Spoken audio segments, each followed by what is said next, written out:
নমস্কার বন্ধুরা, টুসিসে ছেলে সবাইকে স্বাগত জানাই। আজ একটা কুঁদরির রেসিপি আপনাদের সাথে শেয়ার করছি। খুব সহজ সাধারণ একটা রেসিপি, রান্না করতে সময় খুব কম লাগে। গরম গরম রুটি পরোটার সাথে এই রেসিপিটা কিন্তু খুব ভালো লাগে। চাইলে ভাত ডালের সাথেও পরিবেশন করতে পারেন। অনুরোধ রইল ভিডিওটা স্কিপ না করে দেখুন। আশা করছি আজকের রান্নার পদ্ধতি আপনাদের ভালো লাগবে। আমার চ্যানেলে যদি নতুন এসে থাকেন তাহলে অনুরোধ রইল আমার চ্যানেলটিকে সাবস্ক্রাইব করে আমার পাশে থাকা। দেখুন, কুঁদরি আর আলু আমি আগে থেকে কেটে নিয়েছি, একদম জিরি করে কেটেছি। সঙ্গে দুটো আলুও দিয়েছি। কুঁদরির পরিমাণটা একটু বেশি নিয়ে আলুর পরিমাণটা একটু কম নিয়েছি। গ্যাস ওভেনে একটা কড়াই বসিয়ে দিয়ে প্রথমে কুঁদরিগুলোকে দেখুন দিয়ে দিয়েছি। একটু ভাপ দিয়ে নেব 5 মিনিটের জন্য। খুব সামান্য একটু এই সময় আমি ওই কুঁদরির থালাটাতেই দেখুন জল দিয়ে দিয়েছি। একবার একটু নাড়ে নিয়ে এই সময়তেই কুঁদরিতে যতটা পরিমাণ লবণ আর হলুদ লাগবে ঠিক ততটা পরিমাণ প্রয়োজন মতো ব্যবহার করতে হবে। দিয়ে দিলাম পরিমাণ মতো লবণ আর পরিমাণ মতো দিয়ে দিচ্ছি হলুদ। যতটা রান্না তৈরি করবেন সেই অনুযায়ী এগুলো ব্যবহার করবেন। এরপর এটাকে একবার নাড়িয়ে দিয়ে এটাকে ঢাকা দিয়ে 5 মিনিট রেখে দেবো একদম হাই ফ্লেমে। গ্যাসের ফ্লেম লো করবেন না, হাই ফ্লেমে কিন্তু কুঁদরিটাকে একটু ভাপ দিয়ে নিতে হবে।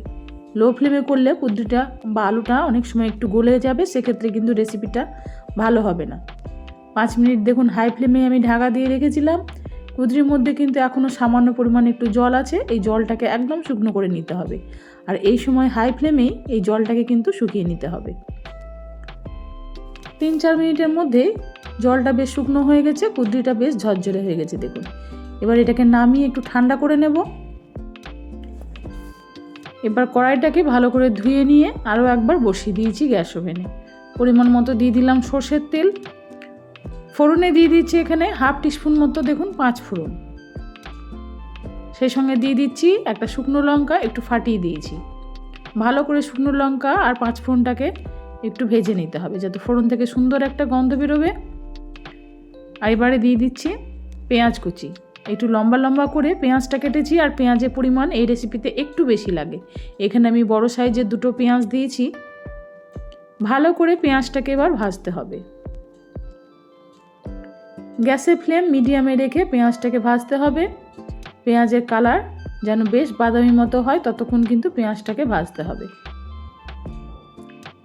2-3 মিনিট পেঁয়াজটাকে দেখুন ভেজে নিয়েছি। পেঁয়াজের কালারটা বেশ চেঞ্জ হয়েছে। এবারে দিয়ে দিচ্ছি দেখুন রসুন কুচি।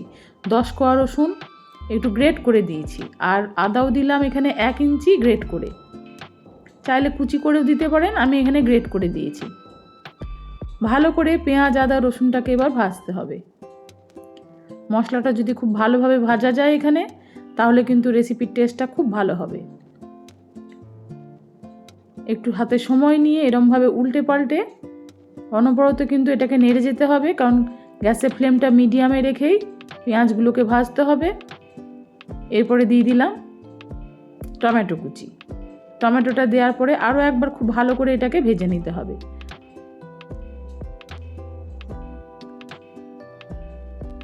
এখন আর অন্য কোনো রকম গুঁড়ো মশলা ব্যবহার করব না, শুধু একটু দিয়ে দেবো লঙ্কা গুঁড়ো।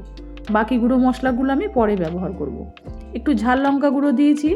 লবণ হলুদ যেহেতু আগে আমি কুঁদরিতে ব্যবহার করেছি, তাই এই সময় কিন্তু মশলার মধ্যে কোনো রকম লবণ হলুদ ব্যবহার করার কোনো প্রয়োজন নেই। জাস্ট একটু ভালো করে একটু ভেজে নিতে হবে, তাহলেই হবে। এরপরে সেদ্ধ করে রাখা দেখুন কুঁদরি আর আলুটাকে দিয়ে দিয়েছি। এটা খুব বেশি করে সেদ্ধ করিনি, জাস্ট একটু ভাপ দিয়ে নিয়েছি। এতে আলু আর কুঁদরিটা কিন্তু একটু নরম হয়ে গেছে। কিন্তু এমনভাবে সেদ্ধ করবেন বা ভাপ দেবেন যেন গলে না যায়, সেটা একটু খেয়াল রাখবেন।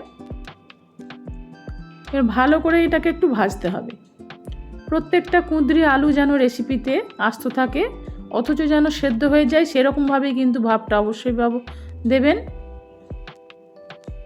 3-4 মিনিট খুব ভালো করে কুঁদরিটাকে নেড়ে নেওয়ার পরে এবারে দিয়ে দিচ্ছি দেখুন বেসন। 4 চামচের 1.5 চামচ মতো বেসন এখানে আমি দিয়েছি। বেসনটা অবশ্যই একটু ব্যবহার করবেন এই রেসিপিতে বন্ধুরা, খেতে কিন্তু অসাধারণ হয় এই রেসিপি। খুব ভালো করে বেসনটা দেওয়ার পরে ভেজে যেতে হবে।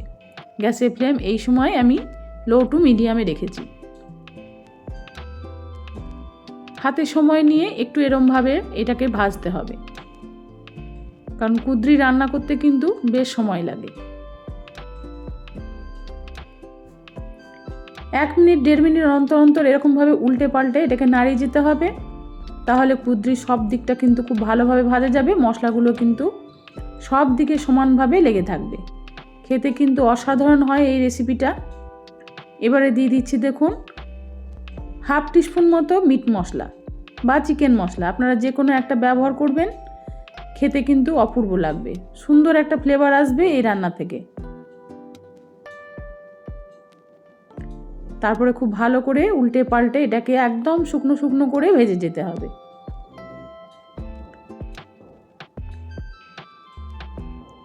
মিট মশলাটা দেওয়ার পরে আমি আরও 3-4 মিনিট এটাকে খুব ভালো করে দেখুন ভেজে নিয়েছি।